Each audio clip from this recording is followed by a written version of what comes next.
নমস্কার, সাহিত্য চিরন্তন বাংলা অডিও স্টোরি চ্যানেলে আপনাদের সকলকে স্বাগত।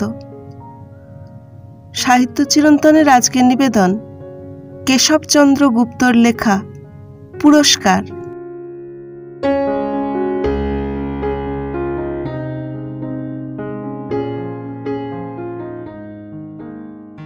সদ্য এমএসসি পাশ করে দীর্ঘ 1 বছর পরে শ্বশুর বাড়ি এলাম, কিন্তু একটা বিশেষ হুলস্থুল পড়ল না।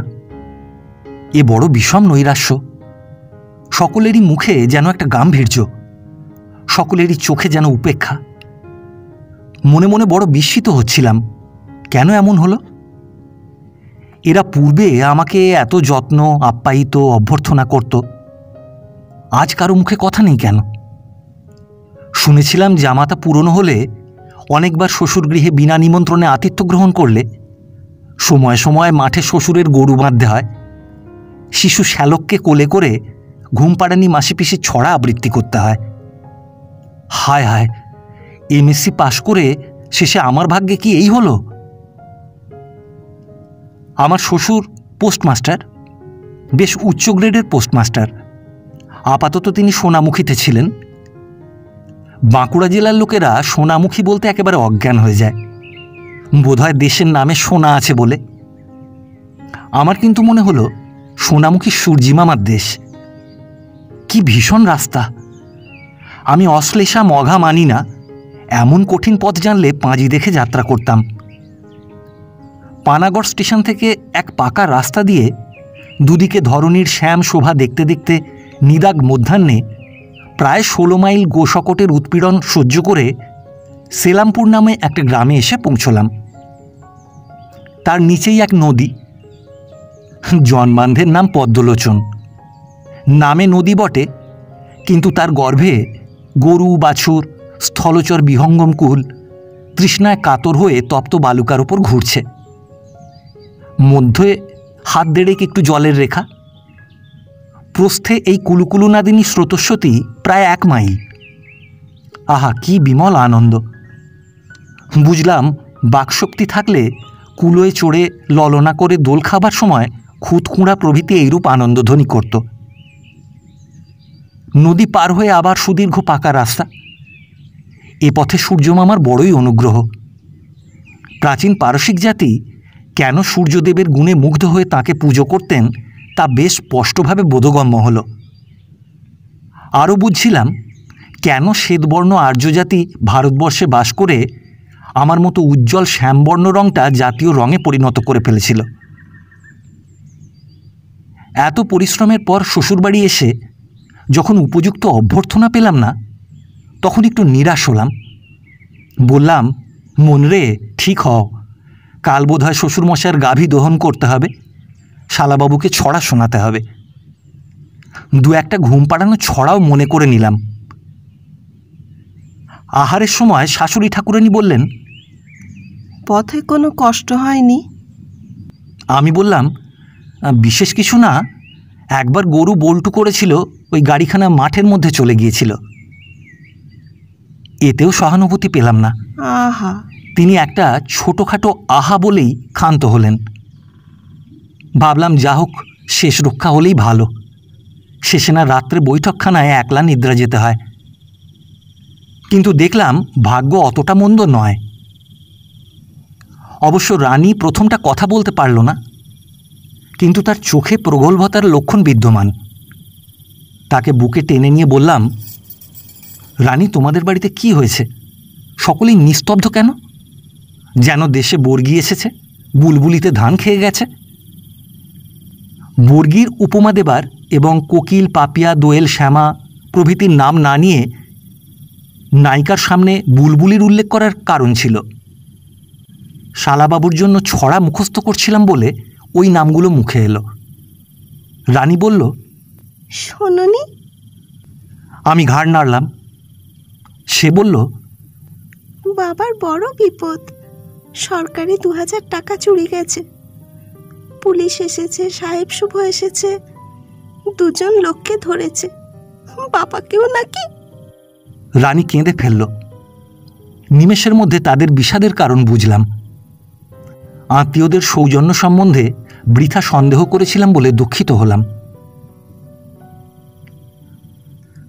পোস্ট অফিসের সনাতন প্রথা অনুসারে চিঠিপত্র, টাকা কড়ি, পার্সেল, প্যাকেট, রেজিস্ট্রি, ইন্স্যুরেন্স ভিন্ন ভিন্ন থলিতে ভরে থলির মুখে মোহর করে পাঠাতে হয়। টাকা কড়ি বা রেজিস্ট্রি চিঠিপত্রাদি পোস্টমাস্টার নিজ তত্ত্বাবধানে ব্যাগের মধ্যে রেখে ব্যাগের মুখ মোহরাঙ্কিত করেন। আমি সোনামুখী যাবার 2 দিন আগে মনসারাম সেন নামক এক ব্যক্তি মানি অর্ডারের জন্য 2000 টাকার নোট দিয়ে গিয়েছিল। আমার শ্বশুরমশাইয়ের সামনে যোগেশবাবু নামক একজন কেরানি সেই নোট দুখানি ব্যাগের মধ্যে রেখে যুগল পিয়নের দ্বারা মোহরাঙ্কিত করেন। একজন রানার সেই ব্যাগ নিয়ে বাঁকুড়া পোস্ট অফিসে যায়। বাঁকুড়ার পোস্টমাস্টারবাবু ব্যাগ খুলে দেখেন ব্যাগের নোট নেই। তিনি তখনই সোনামুখীতে টেলিগ্রাফ করেন। একটা হুলস্থুল পড়ে যায়। যে সময় বাঁকুড়ায় ব্যাগ খোলা হয় সে সময় সেখানে সুপারিনটেন্ডেন্ট সাহেব উপস্থিত ছিলেন। একরকম তাঁর সামনেই ব্যাগ খোলা হয়েছিল। ব্যাগের সিলমোহর ঠিকই ছিল। পোস্ট অফিসের কর্তৃপক্ষ এবং পুলিশ সোনামুখীর যুগল পিয়ন ও যোগেশবাবুর উপর সন্দেহ করে তাঁদের গ্রেপ্তার করেছিল। আমার শ্বশুরের ওপর তাঁদের সন্দেহ হয়েছিল, কিন্তু তিনি উচ্চপদস্থ কর্মচারী বলে তারা হঠাৎ তাঁকে ধরতে সাহস করেনি। পুলিশের ইচ্ছা যে তিনি বলেন যোগেশ তার কাছ থেকে নোট দুখানি নিয়ে একটু আড়ালে গিয়ে ব্যাগ বন্ধ করেছিল। আমার শ্বশুর কিন্তু বিনা অপরাধে যোগেশকে বিপদগ্রস্ত করতে চাননি। তিনি সম্পূর্ণ দায়িত্ব গ্রহণ করেছিলেন। জামাতার কাছে কথা বলতে শ্বশুরমশাই লজ্জাবোধ করছিলেন। আমি সকালে উঠে স্বয়ং তার কাছে কথা উত্থাপন করলাম। তিনি শিরে করাঘাত করে অস্ফুট স্বরে অদৃষ্ট, প্রাক্তন, কর্মফল প্রভৃতি কতকগুলো কথা বললেন। আমি বললাম, যোগেশবাবু কেমন লোক? তিনি বললেন, যোগেশ লোক ভালো নয়, বাজারে সকলের কাছে দেনা, স্বভাব চরিত্র শুনেছি ভালো নয়, আর নেশা টেশাও নাকি করে। আমি বললাম, তবে আর সন্দেহ করছেন কেন? তিনি বললেন, সন্দেহের কোনো কারণ নেই। আমি নিজের চোখকে কেমন করে অবিশ্বাস করব? আমার সামনে সে নোট দুখানা ব্যাগের মধ্যে রেখেছে। রাখবার সময় হাত ভরে ধীরে ধীরে নোট দুখানি বের করে নেওয়া অসম্ভব নয়। শিলমোহর করবার সময়, থলের মুখ বন্ধ করবার সময় কোনো প্রকারে নোট দুখানা বের করে নেবার অবসর নিশ্চয়ই তার ছিল। কিন্তু শ্বশুরমশাই কিছুতেই সে কথা স্বীকার করলেন না। তিনি একেবারে নিশ্চিতভাবে বলতে পারেন যে নোট যোগেশের দ্বারা অপহৃত হয়নি। আমি বললাম, একটু হাতের তারিফ থাকলে কিছুই শক্ত নয়। কলকাতার বাজিওয়ালারা কত রকম বাজি করে দেখেছেন তো? একজন নয়, 100 জন লোকের চোখের সামনে কাঠের কৌটোর ভেতর গুলি রেখে উড়িয়ে দেয়। শ্বশুরমশাই একটু হাসলেন। তিনি বললেন, হ্যাঁ, পুলিশের ইন্সপেক্টরও তাই বলে, কিন্তু আমি স্বচক্ষে দেখেছি। আমি বললাম, তাহলে তো বিপদ। তিনি স্বীকার করলেন যে বিষম বিপদ তাঁর সম্মুখে, কিন্তু কোনো রকমে তিনি যোগেশের বিপক্ষে সাক্ষ্য দিতে সম্মত হবেন না। তিনি যোগেশকে নির্দোষ জেনে কিভাবে বলবেন যে যোগেশের নোট তুলে নেবার সুযোগ ছিল? পুলিশ তাঁকেও চালান দেবে। তারপর বিচারে হাকিম যা করেন। আমি বিস্মিত হলাম, তাকে অনেক বোঝালাম, কিন্তু দেখলাম ভদ্রলোক অচল অটল। ইন্সপেক্টরবাবু বেশ ভদ্রলোক। তিনি আমাকে স্পষ্ট করে বললেন যে শ্বশুরমশাই যদি শেষ অবধি বলেন যে যোগেশের নোট চুরি করবার সুযোগ ছিল না, তাহলে অগত্যা তাকে আসামি করবেন। ফলত ইংরেজ সুপারিনটেন্ডেন্ট ব্যক্ত করেছেন যে তাঁর মতে উভয়ে যোগসাজশ করে এই কাজ করেছেন। যুগল যে নির্দোষ তা তাদের বিশ্বাস। বলা বাহুল্য, আমার ঋষিতুল্য শ্বশুরের ওপর সন্দেহ করেছিল বলে সাহেবের ঘাড়টা মোটকে দেবার অথবা তার শুভ্র দেহে খানিকটা সালফিউরিক অ্যাসিড ঢেলে দেবার প্রবল বাসনা আমার হৃদয়ের মধ্যে অনুভূত হচ্ছিল।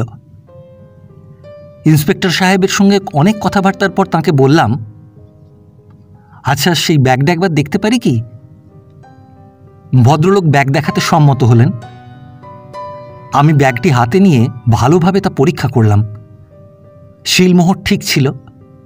চারিদিকের সেলাই দেখলাম, কোনো রকম সন্দেহের কারণ পেলাম না। ব্যাগের ভেতর দেখলাম ময়লা রয়েছে, হাতে কালো কালো ধুলো লাগলো। ব্যাগ যে কেউ খুলেছে এ কথা কিছুতেই বিশ্বাস হলো না।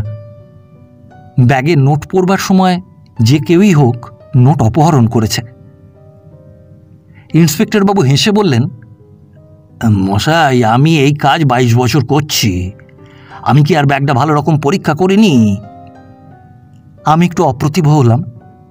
তাকে মিষ্টভাবে তুষ্ট করে চুরি সম্বন্ধে আরও নানা কথা বললাম। আমার মনে একটা বিষয় সন্দেহ হচ্ছিল। সে কথা বললে বয়োবৃদ্ধ পুলিশ কর্মচারীর কাছে হাস্যাস্পদ হব বলে তাকে সে কথা বললাম না। আমি জিজ্ঞাসা করলাম, মনসারাম সেনকে 2000 টাকা দিলে সমস্ত ব্যাপারটা মিটে যায় কিনা? ইন্সপেক্টর একটু চিন্তা করে বললেন, বোধহয় তাতে সুবিধা হবে না, সরকারি টাকা চুরি হয়েছে, এই ব্যাপার কি কর্তৃপক্ষ মেটাতে দেবে? আমি ভেবেছিলাম শেষে না হয় শ্বশুরমশাইকে বলে তাই করব। একটু নিস্তব্ধ থেকে তিনি বললেন, কেন, রাজেন্দ্রবাবু কিছু বলেছিলেন নাকি? আমি বললাম, না, শ্বশুরমশাই কিছু বলেননি, তবে তিনি যোগেশকে উদ্ধার করবার জন্য আক্কেল সেলামি হিসেবে কিছু দিতে পারেন। ইন্সপেক্টর আপন মনে বলল, অমনি কি আর কেউ 2000 টাকা দিতে চায়? আমি তাঁর দিকে চাইলাম। লোকটা একটু অপ্রতিভ হলো। বুঝলাম পুলিশের প্রায় সকলেই এক ছাঁচে গড়া। মনসারাম সেন অকস্মাৎ 2000 টাকা কোথা থেকে পেল তা জানবার জন্য ব্যস্ত হলাম। তার বাড়ি খুঁজে বের করলাম। গ্রামের লোকের মুখে যতদূর শুনলাম তাতে তাকে খুব সম্ভ্রান্ত বলে মনে হলো না। তার একখানা মনোহারীর দোকান আছে বটে, কিন্তু সে মাসের মধ্যে 15 দিন বাড়ি ছেড়ে বিদেশে থাকে।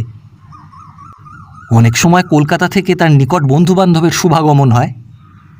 তখন দেশের বিষ্ণু সাহা 2-4 বোতল উত্তম বিলাতি জিনিস বিক্রি করবার সুবিধা পায়। আমি নানা কথা ভাবতে ভাবতে তার দোকানের সম্মুখে গিয়ে দাঁড়ালাম। মনসারাম বলল, বাবু কি চান? আমি এ প্রশ্নের উত্তর ঠিক করে আসিনি। হঠাৎ বললাম, অ্যাসিড আছে? সোনার গাদ কাটে আরক। মনসারাম একটু বিস্মিত হয়ে বলল, এই অ্যাসিড? আমি বললাম, হ্যাঁ, অ্যাসিড। হাত দিলে হাত পুড়ে যায়, ফটোগ্রাফিতে লাগে, ছবি তোলা ফটোগ্রাফি। পড়িলে ভেড়া শৃঙ্গে ভাঙে হীরার ধার। গ্রাম্য মনোহারীর কাছে এমএসসি হতবম্ব হয়ে তাকে অ্যাসিডের স্বরূপ বোঝাতে পারল না। সে বলল, আগা আপনি কোত্থাকে থাকেন? আমি একটা মিথ্যা ঠিকানা দিলাম। কেন দিলাম জানি না। সে বলল, আরে ব্রাহ্মণের হুক্কাটালিয়ায়। আমি তামাক খাই না তাকে বললাম। সে বলল, এই অ্যাসিড একটু দিতে পারি, কিন্তু আপনি তার দাম দিতে লাগবেক। আমার কাছে বাস্তবিক ফটোগ্রাফের সকল উপকরণ ছিল, তবু তাকে বললাম, তুমি বার করো না দেখি। সে আমাকে আপাদমস্তক নিরীক্ষণ করে বাড়ির ভেতর থেকে একটা শিশি বের করল। তাতে কোনো লেবেল ছিল না। আমি দেখে চিনলেও একটা পয়সার ওপর 2 ফোঁটা ফেলে বুঝলাম তার নাইট্রিক অ্যাসিড। আমি তাকে বললাম, এ অ্যাসিড না, হাইড্রোক্লোরিক অ্যাসিড। সে বলল, আর নেই। আমি বললাম, দেখো না, যদি ছোট শিশির 1 শিশি দিতে পারো তো 1 টাকা দেবো। একটু ইতস্তত করে সে বাড়ির মধ্যে প্রবেশ করল। একটা শিশিতে স্পিরিট এনে বলল, এই দেখুন তো। তার চোখ দেখে বুঝলাম মনসারাম আমার সঙ্গে রঙ্গ করছে। আমি তাকে বললাম, এই অ্যাসিডে হাতের খোস ভালো হয়, একটু লাগিয়েও ভালো হবে। সে বলল, আপনি দেখছি ডাক্তারের কেউ সরস। আমি তার রসিকতাটুকু পকেটস্থ করে সস্থানে প্রস্থান করলাম। পুলিশ সাহেব বলল, আপনি কে বাবু? আমার শ্বশুর মশাই পরিচয় করিয়ে দিলেন। সাহেব হেসে বললেন, এখানে আমাদের মূর্খ লোকের আবশ্যক, এমএসসি বা সিনিয়র র্যাংলারের আবশ্যক নেই। আমি বললাম, সাহেব, পুলিশে দু একজন র্যাংলার থাকলে। সাহেব ভ্রুকুটি করে বলল, ধন্যবাদ, এখন অনুগ্রহ করে বাইরে যান। আমি তাকে বললাম যে আমি চোর ধরেছি। তাঁরাও একটু চোখ মেলে দেখলে এতক্ষণে চোর ঘানি টানত। পোস্ট অফিসের সাহেব বিরক্ত হয়ে বলল, হ্যাঁ রাজেন্দ্র, তোমার জামাই লেখাপড়া শিখেছে, ভদ্রতা শেখেনি। শ্বশুরমশাই একটু বিরক্ত হয়ে বললেন, ছি বাবা, কি পাগলামো করছো? আমি বললাম, পাগলামো কি, আমি চোর ধরেছি। একটা মহা বাদানুবাদ হলো। আমি পোস্ট অফিসের সাহেবকে বললাম, বেশ, আমি এখনই আপনাকে সব বোঝাচ্ছি, একটু অভিনয় করতে হবে। সাহেব বলল, বেশ বাবু, বলুন আপনার কি বলবার আছে। আমি সাহেবকে একটি থলি নিতে বললাম। পুলিশ সাহেবের হাতে আমার পকেট থেকে দুখানি 10 টাকার নোট দিয়ে বললাম, এর ভেতর নিজের হাতে নোট রাখুন। সাহেব সুবোধ বালকের মতো তাই করল। সাহেবদের দ্বারা ব্যাগের মুখ বন্ধ করালাম, সিল করালাম। তারপর বললাম, ওই রানারের দ্বারা ব্যাগটি বাঁকুড়ায় পাঠিয়ে দিন, আর তাদের হুকুম করুন যে তারা ব্যাগে 20 টাকা পায় কিনা যেন টেলিগ্রাফ করে। পাগলামির অধ্যায় শেষ করে দুজন সাহেব তদারক করতে বসল। বিষম তদারক। তারা এ ব্যাপার আজ শেষ করবে। শ্বশুরমশায়ের আজ শেষ পরীক্ষার দিন। শ্বশুরবাড়িতে আজ সকলেই বিষাদগ্রস্ত। আমি জামাতাদিগের আদি ও অকৃত্রিম বিধি অনুসারে ভাবছিলাম কতক্ষণে সূর্যদেব অস্তাচলে যাবেন, কতক্ষণে লজ্জানম্র মুখে রানী ঘরে আসবে। কিন্তু এই নোট চুরির ব্যাপারে সময়টা বড় সুখে কাটেনি। সন্ধ্যা হলো, রাত্রি 8টা বাজল, আর 1 ঘন্টা। ইতিমধ্যে শ্বশুরমশাইয়ের সম্বন্ধে সাহেবরা কিছু সিদ্ধান্ত করতে পারেননি। তিনি বাইরের ঘরে বসে তামাক খাচ্ছেন। আমি পড়ছিলাম ছাই, কেবল ঘড়ি দেখছিলাম। যদি ক্লান্ত ভেবে শ্বশুরমশাই একটু সকাল সকাল ঘরে যেতে বলেন। বাইরে একটু শব্দ হলেই তাকিয়ে দেখছি যদি কর্কশকণ্ঠী সারদা দাসী ডাকতে আসে। কিন্তু কুগ্রহ পড়লে শ্বশুরেরও প্রাণে সহানুভূতি আসে না, আর দাসীও রমণীসুলভ করুণা ভুলে পাষাণী হয়। পায়ের শব্দ হলো, হৃৎপিণ্ড সবুর। একই শব্দ। সারদা কি বুট পায়ে দিতে আরম্ভ করল নাকি? তবে তো দেশের আশা আছে। সর্বনাশ! 2 সাহেব, মুখে এক মুখ হাসি, হাতে কাগজ। আমরা অভিবাদন করলাম। পুলিশ সাহেব বললেন, এমএসসি বাবু, এই দেখুন। কাগজ পড়লাম। তারের খবর, শূন্য থলি, টাকা পৌঁছয়নি। প্রথমে ওজোর করলাম, শেষে যখন বুঝলাম সাহেবদ্বয় নাছোড়বান্দা, তখন অগত্যা সংক্ষেপে তাদের বুঝাতে আরম্ভ করলাম। আমি ফটোগ্রাফির জন্য কতগুলো রাসায়নিক পদার্থ এনেছিলাম বলে এ ব্যাপারে মীমাংসা করতে সক্ষম হয়েছিলাম। যেরকম সাক্ষ্য দেখলাম তাতে নোট চুরির কথাটা বড় প্রহেলিকাময় বলে মনে হলো। মুনশারামের কাছে হঠাৎ অ্যাসিড চেয়ে কথাটা আমার মাথায় এলো। মুনশারাম নাইট্রিক অ্যাসিড নিয়ে কী করে? তার কাছে হাইড্রোক্লোরিক অ্যাসিড ছিল, তাও বুঝেছিলাম। আমরা যখন কলেজে রাসায়নিক পরীক্ষা করতাম তখন শিখেছিলাম হাইড্রোক্লোরিক অ্যাসিড ও সোডিয়াম মিশ্রিত করে তাতে কোনো কাগজ ডোবালে কিছুক্ষণ পরে সেই কাগজ আপনা আপনি ভস্মীভূত হয়ে যায়। আমার স্মরণ হলো ব্যাগের মধ্যে কালো কালো গুঁড়ো পাওয়া গেছে। নিশ্চয়ই ওই রকম অ্যাসিডে ডোবানো নোট ব্যাগে রাখা হয়েছিল। পথে তা ভস্ম হয়ে গেছে। কিন্তু এমনভাবে নোট ভস্ম করে কার কি স্বার্থসিদ্ধি হতে পারে? আমি এইখানে সূত্র হারাচ্ছিলাম। সাহেবদেরও তাই হলো। তারা দুজনেই একসঙ্গে আমাকে ওই কথাই জিজ্ঞাসা করল। আমি বললাম, সাহেব, জাল নোট বাজারে চালালে হাতে হাতে ঘোরবার সময় ধরা পড়ার সম্ভাবনা, কিন্তু মানি অর্ডার করে জ্বালিয়ে দিতে পারলে ধরা পড়বার সম্ভাবনা থাকে না, অথচ সরকারের কাছে টাকার দাবি থাকে। 9টা বাজতে 5 মিনিট ছিল। সারদা দাসী ডাকতে এসে সাহেব থেকে পালিয়ে গেল, অদৃষ্ট। সাহেবেরা সিদ্ধান্ত করলেন যে মুনশারামের বাড়ি তল্লাশ করলে নিশ্চয়ই জাল নোট এবং ঔষধাদি পাওয়া যেতে পারে। আমি বললাম, সাহেব, আমার 2খানা নোট আপনাদের জন্য অ্যাসিডে ডুবিয়ে নষ্ট করেছি। পুলিশ সাহেব হেসে দুখানি নোট আমার হাতে প্রদান করলেন। শ্বশুরমশাইয়ের ভ্রুকুটি সত্ত্বেও আমি নোট দুখানি পকেটস্থ করলাম। তাঁদের তাড়াবার জন্য বললাম, সাহেব, এই বেলা না গেলে মনসারাম সাবধান হয়ে যেতে পারে। ইংরেজ গুণী বলে গুণের আদর জানে। আমাকে পুনঃ পুনঃ ধন্যবাদ দিয়ে তারা মনসারামকে ধরতে গেলেন। বলা বাহুল্য, তাঁরা তার ঘরে সমস্ত নোট জালের সরঞ্জাম পেয়েছিলেন। আমাকে সকলেই আশীর্বাদ করলেন। শেষে যখন গৃহে প্রবেশ করলাম তখন উপযুক্ত পুরস্কার পেলাম। দেখলাম ঘরে যেতে বিলম্ব হয়েছে বলে পতিপ্রাণা বিরহবিধুরা রানী গভীর নিদ্রামগ্ন। আমি দীর্ঘ নিঃশ্বাস ফেলে মনসারাম, পোস্ট অফিস, পুলিশ সাহেব, নাইট্রিক অ্যাসিড প্রভৃতিকে অভিসম্পাত করতে করতে নিদ্রাদেবীর কোলে আশ্রয় লাভ করলাম।